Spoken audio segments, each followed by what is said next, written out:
नमस्कार। कांग्रेस के पूर्व अध्यक्ष और इस समय कांग्रेस के सर्वे सर्वा ही कहिए राहुल गांधी एक से एक नायाब योजनाएं और एक से एक नायाब विचार लेकर आते हैं।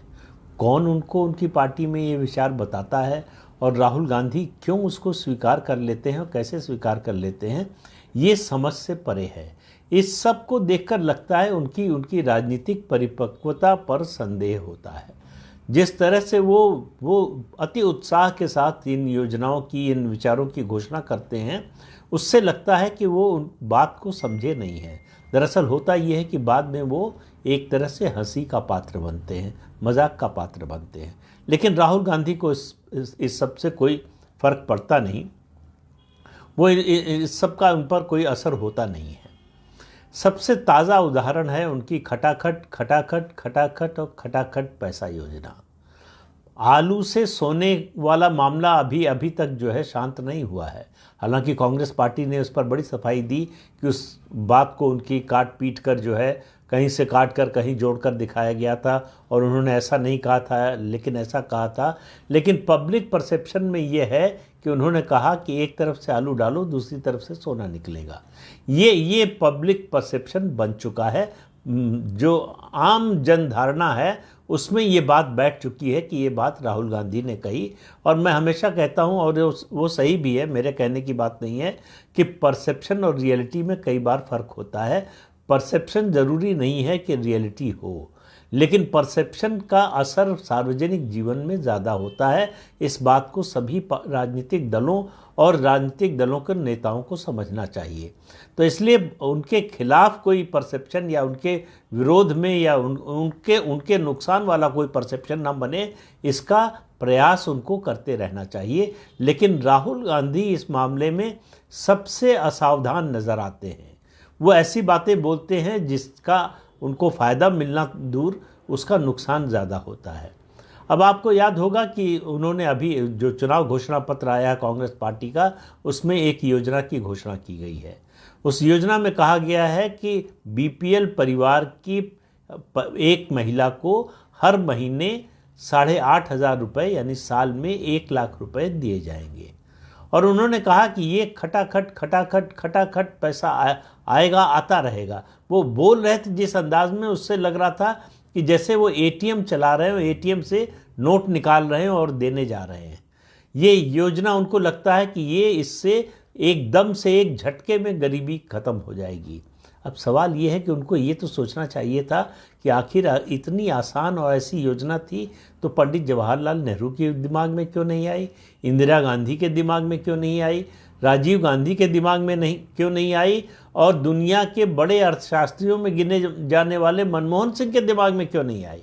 इन लोगों को इस तरह की बात समझ में नहीं आती थी, या राहुल गांधी ही हैं जिनको इस तरह की बात समझ में आती है। और ऐसा भी नहीं है कि ये पहली बार हो रहा हो। राहुल गांधी अपने पिछले जो उनका व्यवहार है, जो उनकी घोषणाएं हैं, जो उनका बोलने का तरीका है, उससे कोई सबक भी नहीं सीखते। आपको 2019 के लोकसभा चुनाव की याद दिला दें। 2019 के लोकसभा चुनाव से पहले भी कांग्रेस के घोषणा पत्र में एक न्याय योजना की घोषणा हुई थी।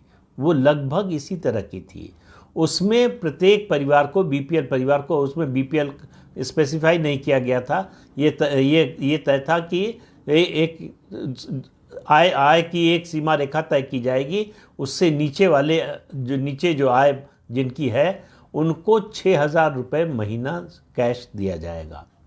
ये एक तरह से जो है एक लोगों के हाथ में कैश पहुंचाने की योजना थी। इस योजना में कोई बुराई नहीं है। सवाल ये है कि इसका पैसा कहां से आएगा और ये कैसे दिया जाएगा। इसकी जो लॉजिस्टिक्स है उसके बारे में कांग्रेस पार्टी ने न उस समय कुछ स्पष्ट किया था, न इस समय। और उस समय कांग्रेस पार्टी ने प्रेस कॉन्फ्रेंस करके कहा था कि ये मास्टर स्ट्रोक है और इस योजना की घोषणा के बाद पूरा चुनाव बदल जाएगा और कांग्रेस के पक्ष में हवा बहने लगेगी और कांग्रेस को बड़ा समर्थन मिलेगा। लेकिन हुआ क्या? 2019 के चुनाव का नतीजा आपको याद दिलाने की ज़रूरत तो है नहीं। कांग्रेस बुरी तरह से औंधे मुंह गिरी। उसकी सीटें सिर्फ 543 में केवल 53 सीटें मिली लोकसभा की कांग्रेस पार्टी को उसे लोकसभा में प्रतिपक्ष के नेता का दर्जा पाने लायक भी सीटें नहीं मिली। तो राहुल गांधी की उस योजना का ये असर हुआ। और ताज़ा उदाहरण है राजस्थान विधानसभा का चुनाव। राजस्थान विधानसभा के चुनाव में बड़े जोर शोर से घोषणा की गई कि कल प्रियंका वाड्रा आने वाली हैं और वो एक ऐसी या नायाब योजना की घोषणा करेंगी जिसके बाद पूरा वो चुनाव बदल जाएगा। वो गेम चेंजर योजना होगी। तो गेम चेंजर योजना क्या थी? यही योजना थी कि प्रत्येक परिवार की जो 18 साल से ऊपर की महिलाएं हैं, वो एक परिवार में से एक महिला को 8,000 रुपये महीना दिया जाएगा। और राजस्थान विधानसभा चुनाव के नतीजे पर उसका कोई असर नहीं पड़ा। किसी को विश्वास नहीं हुआ, किसी ने नहीं माना। तो इन घोषणाओं का असर नहीं होता, जो बोल रहा है उसकी विश्वसनीयता से असर होता है कि वो कितना विश्वसनीय है। लोगों के मन में सवाल उठता है जब कांग्रेस के नेता इस तरह की घोषणा करते हैं कि भाई आप 55-60 साल सत्ता में रहे, तब आपने ऐसा कुछ क्यों नहीं किया? और अभी हाल में 2004 से 2014 तक आप सत्ता में रहे, तब राहुल गांधी भी राजनीतिक रूप से सक्रिय थे, पार्टी में पदाधिकारी थे, उसके बावजूद क्यों नहीं किया?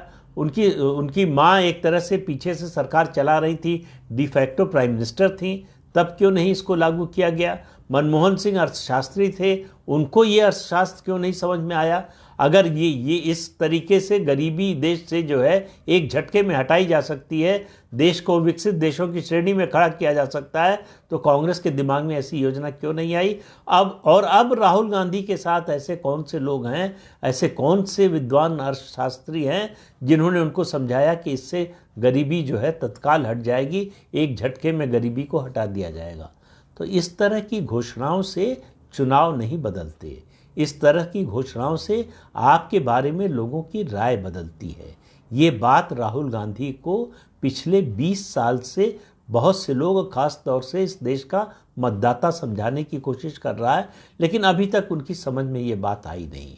कांग्रेस पार्टी फिर इस मुद्दे को लेकर बड़ी उत्साहित है कि इस घोषणा के बाद वो देश में जो चुनाव, लोकसभा का इस समय जिसका चुनाव प्रचार चल रहा है और 19 अप्रैल को पहले चरण का मतदान होना है, वो पूरा चुनाव बदल जाएगा और कांग्रेस के पक्ष में हो जाएगा और भारतीय जनता पार्टी को बड़ा नुकसान हो जाएगा।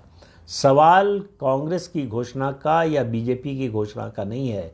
उधर से जो घोषणा कर रहा है दोनों पक्षों से, वहाँ जो नेतृत्व है उसकी विश्वसनीयता का है।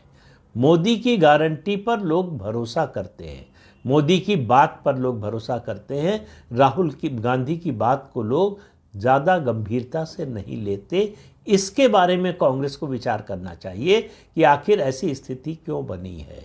ये जो गेम चेंजर, मास्टर कार्ड, ये सब जो जुमले हैं वो चुनाव में चलते नहीं क्योंकि इसी तरह का जुमला या कहीं इसी तरह का मास्टर कार्ड था पंजाब के विधानसभा चुनाव में चरणजीत सिंह चन्नी को मुख्यमंत्री बनाने का, कि पहला दलित मुख्यमंत्री बना रहे हैं, देश भर में संदेश जाएगा और देश भर का दलित मतदाता कांग्रेस पार्टी के साथ खड़ा हो जाएगा।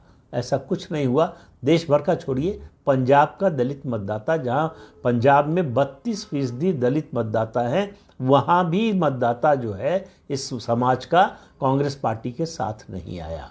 तो इस तरह की घोषणाओं से, इस तरह के शिगुफों से चुनाव नहीं बदलते, राजनीति नहीं बदलती। ये बात राहुल गांधी जितनी जल्दी समझ लें उतना अच्छा है। तो इस अंक में इतना ही। नमस्कार।